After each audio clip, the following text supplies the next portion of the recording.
இயேசு உங்களை நேசிக்கிறார். பிரியமானவர்களை, இந்த நாளில் ஆண்டவர் நம்மளோடு பேசும்படிய வேதத்திலிருந்து 2 வசனங்களை கூட வாசித்து ஆண்டவர் நம்மளோடு இடைபெறுகிற காரியத்தை பார்ப்போம். அது யோபுவின் புஸ்தகம் 28வது அதிகாரம் 20வது வசனம் 28வது வசனம் இப்படியாக சொல்லுகிறது: இப்படி இருக்க ஞானம் எங்கே இருந்து வரும்? புத்தி தங்கும் இடம் எங்கே? மனுஷனை நோக்கி இதோ ஆண்டவருக்கு பயப்படுவதே ஞானம், பொல்லாப்பை விட்டு விலகுவதே புத்தி என்று சொன்னார். பிரியமானவர்களே, இந்த ஞானம் புத்தி இந்த இரண்டும் தங்குகிற இடம் எங்கே என்று கேள்வி கேட்டு அதற்கான பதிலையும் ஆண்டவர் இந்த இடத்துல எழுதி வைத்திருக்கிறதை பார்க்க முடியும். அநேக நேரங்களில் ஞானமற்ற செயல்கள், நல்லா படிச்சிருப்பாங்க, ஞானமற்ற ஒரு சின்ன ஒரு காரியத்தை மிஸ் பண்ணிடுவாங்க. எந்த ஒரு காரியத்துக்கும் ஞானம் இல்லாதபடி ஒன்றுமே செய்ய முடியாது. வாழ்க்கையில படித்தவங்களாக படிக்காதவங்களாக ஒண்ணுமே நீங்க படிக்கல அப்படின்னு சொன்னா கூட நமக்கு ஒரு மனிதனுக்கு இந்த ஞானம் இருக்குமேனால் அவன் செய்வதெல்லாம் ஆண்டவர் வாய்க்கு செய்வார். இப்போ ஞானத்திற்கு என்ன செய்ய? அநேக பிள்ளைகளுக்கு படிப்பே வர முடியாது அப்படின்னு சொல்லுவாங்க. பார்த்தீங்களா, படிப்பே வராது. எனக்கெல்லாம் படிப்பே வராது. சின்ன பையலாக இருக்கும்பொழுது அப்போ என்ன செய்வது? இப்போ நிறைய வசனங்கள் அன்னைக்கு அந்த நாட்களில் வசனத்தை சொல்லிக் கொடுப்பதற்கு ஒருவேளை எங்களுக்கு ஆட்கள் இல்லை. இந்த நாட்களில் ஒவ்வொரு பிள்ளைகளுக்கும் நம்ம பேரண்ட்ஸ் எவ்வளவு சொல்லிக் கொடுக்குறோமோ அந்த நாட்கள் எங்களுக்கு வசனத்தை சொல்லிக் கொடுப்பதற்கு ஆட்கள் இல்லாததுனால ஞானத்தில் குறைவுள்ளவனாக இருந்தால் யாவருக்கு சம்பூர்ணமாய் கொடுக்குற ஒருவரை கடிதங்களாக தேவனிடத்தில் கேட்கிற நம்ம சொல்லிக் கொடுக்குறோம். இதை படிச்சுனா ஆண்டவர் உனக்கு ஆசீர்வாதத்தை தருவார் அப்படின்னு சொல்கிறோம். ஆனால் ஒரு மனிதனுக்கு, அவர் சிறியவனாக இருக்கலாம், பெரியவராக இருக்கலாம், அரசியல்வாதியாக இருக்கலாம், பிஸ்னஸ்மேனாக இருக்கலாம், யாராக இருந்தாலும் சரி, அவங்களுக்கு தேவையானது, முக்கியமானது ஞானம், ரெண்டாவது புத்தி. இரண்டுமே வேறு வேறு விதமாக சொல்லப்பட்டு இருக்கிறது சொல்லப்படுகிறது. பிரியமான, ஞானம் வேறு, புத்தி வேறு. சில காரியங்களை அப்புறம் புத்திட்டமா செஞ்சுட்டே அப்படின்னு சொல்லுவாங்க. ஆனா அங்க ஆண்டு வசனத்தை பாருங்க, மனுஷனை நோக்கி இதோ ஆண்டவருக்கு பயப்படுகிறதே ஞானம்.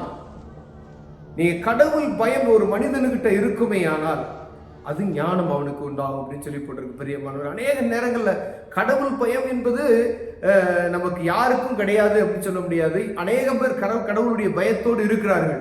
ஆன்மீகத்தில் ரொம்ப பயபக்தியா இருப்பாங்க. ஏதோ ஒரு நாள் ஆன்மீகத்தில் அப்படி ஒரு நாள் மாத்திரம் அப்படி அல்ல.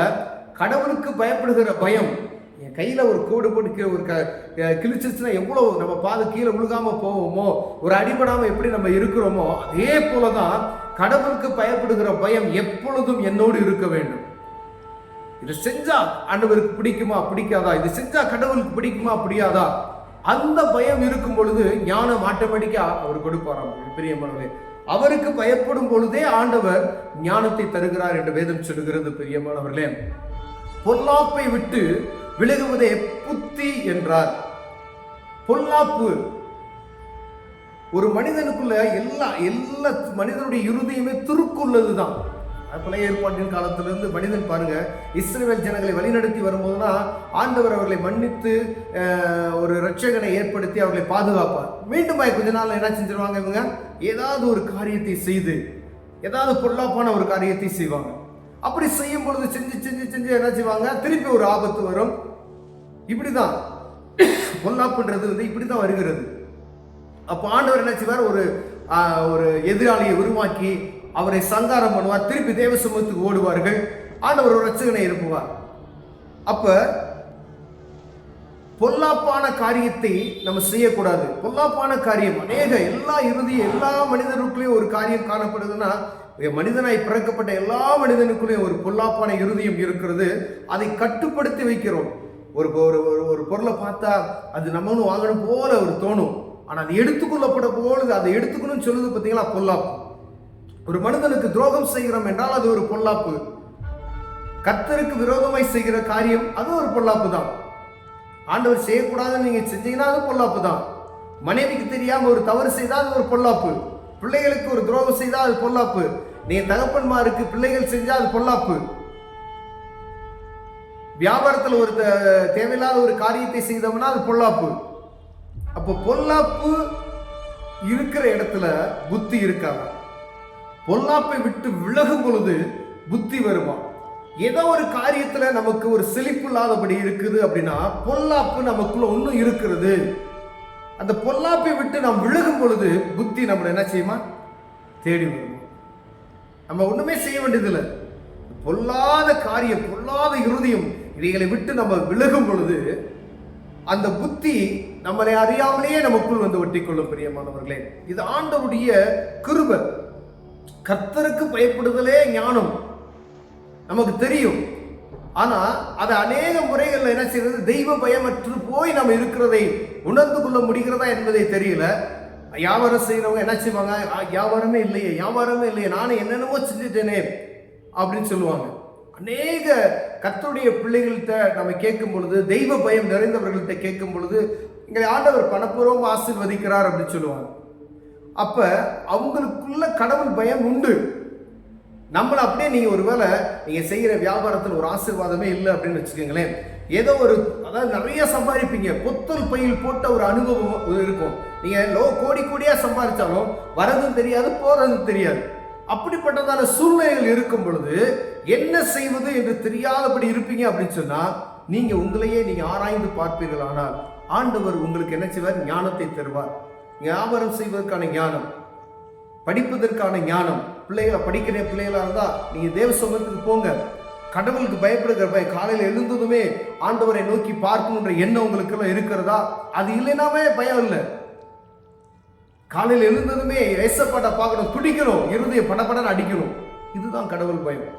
நீங்க காலையில் எந்திரிச்சதுமே மொபைல் போன்ல அப்படியே பாட்டோட எந்திரிச்சோம் அப்படின்னு சொல்றீங்களா, அது தெய்வ பயம் கிடையாது. நாளை கர்த்தர் கொடுத்தார் என்பதற்கு, அவருக்கு நன்றி சொல்வதற்கு நமக்கு நேரம் இல்லை அப்படின்னா அப்புறம் எப்படி ஞானம் நமக்கு வரும்? நம்ம செய்யற தொழிலை எப்படி ஆண்டவர் ஆசீர்வதிப்பார்? ஞானமும் புத்தியும் ஒரு மனிதனுக்குள்ள, ஒரு குடும்பத்துக்குள்ள, ஒரு சபைக்குள்ள, ஒரு ஒரு அரசியலுக்குள்ள, ஒரு ஸ்கூலுக்குள்ள, ஒரு ஒரு பெரிய ஒரு ஒரு ஃபேக்டரி இருக்குன்னு வச்சுக்கோங்களேன். ஒரு எந்த ஒரு காரியமா இருந்தாலும் அதுக்குள்ள ஞானமும் புத்தியும் இல்லாத இடம் அது சீர்கெட்டு போய்விடும். நாடாக இருந்தாலும் சரி, கடவுளுடைய பயம் இல்லாத எந்த ஒரு வீடும் சரி, அதுல பாருங்க ஒரு ஆசீர்வாதத்தை பார்க்கவே முடியாது. ஒரு மனிதனுக்கு மாத்திரம் வீட்டுல ஒரு குறிப்பிட்ட ஒரு நபர் மட்டும் போராடி கொண்டு இருக்கிறாருன்னு வச்சுக்கோங்களேன். அதுல அவருக்கு கடவுள் அந்த குறிப்பிட்ட மனிதன் மீது வைத்திருக்கிற பாசத்தின் நிமித்தமாய், குறிப்பிட்ட நபர் மீது வைத்திருக்கிற பிரியத்தின் நிமித்தமாய் உங்களை ஆசீர்வதித்துக் கொண்டு இருப்பார். ஆனா நீங்க தனிப்பட்டு நீங்க செய்யக்கூடிய ஒவ்வொரு காரியம் ஆசீர்வாதமா இல்லை அப்படின்னு சொன்னா ஆண்டவர் உங்கள்கிட்ட தனித்தனியா தான் கேட்பாரு. ஒவ்வொரு மனிதனுக்கும் தனித்தனியான கேள்விகள் உண்டு. ஒரு குடும்பத்துல ஒருத்தர் ரசிக்கப்பட்டு ஒருத்தர் கடவுள் பயம் நடந்தா மற்றவங்களாம் ஆசீர்வாதமா இருப்பாங்க அப்படின்னு சொல்ல முடியாது. அவங்க நிமித்தமாய் நீங்கள் ஆசீர்வதிக்கப்படுகிறீர்கள். ஆனா நீங்க செய்கிற காரியத்தை ஆசீர்வதிக்கணும்னு சொன்னா ஆண்டவருக்கு பயப்படுகிற பயம் உங்களுக்கு வரும். ஆண்டவருக்கு பயப்படுகிற பயம் வந்தா ஞானம் வரும்.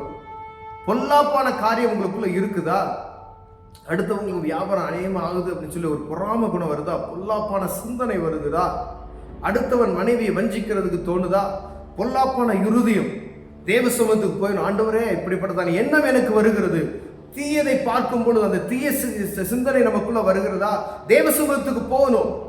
அவர்கிட்ட போனா மாத்திரம்தான் அதுல விடுதலை. எந்த டாக்டருக்கு மருந்து கொடுக்க முடியாது. பார்த்துங்க, எந்த டாக்டர் உலகத்துல எப்படிப்பட்ட படிப்பு படிச்ச டாக்டர் இதுக்கு மருந்து குடி வேணா, ஏமாத்தி வேணா காசு வாங்குவாங்க. இந்த காரியத்துக்கு ஆண்டவர் மாத்திரம்தான் விடுதலை கொடுக்கணும். நீ பாவத்தை செய்யாதபடி விட்டு விலகணும் அப்படின்னு சொன்னா ஆண்டவர் சமூகத்தை மாத்திரம்தான் நீங்க நோக்கி பார்க்கணும். யோசிப்பு பாவம் நிறைந்த இடம், ஒரு பாவமான ஒரு சூழ்நிலை அனுபவம். நீ நாடை போனாலும் விட்டு ஓடுறாரு பார்த்தீங்களா, அந்த இருதயம் துடிப்பு. யாருக்கு பயப்படுறான்? என் தெய்வத்துக்கு பயப்படணும். யார்? நான் என் கடவுளுக்கு நான் எஜமானதான் இருக்கேன். ஆனா எனக்கு ஆண்டவருக்கு பயப்படுகிற பயம், அவருக்கு நான் பாவம், அவருக்கு துரோகம் செய்வேனோ அப்படின்ற எண்ணம் ஒவ்வொரு காரியத்திலும் இருக்கணும். யோசிப்பு ஒரு காரியத்தை செய்தார், அவர் செய்த எல்லா காரியத்திலும் கடவுள் பயம் இழந்து செய்தார். பிரியமானவர்களே, நம் வாழ்க்கையில இதை தொடர்ந்து நம்ம செய்கிறோமா என்று பார்க்கும்படி அழைக்கப்படுகிறோம். ஒருவேளை குறைச்சலுக்குள்ளா இருந்தால் புத்தியும் ஞானமும் நமக்கு வரணும் அப்படின்னு சொன்னா தெய்வ பயம் நமக்கு வேணும்.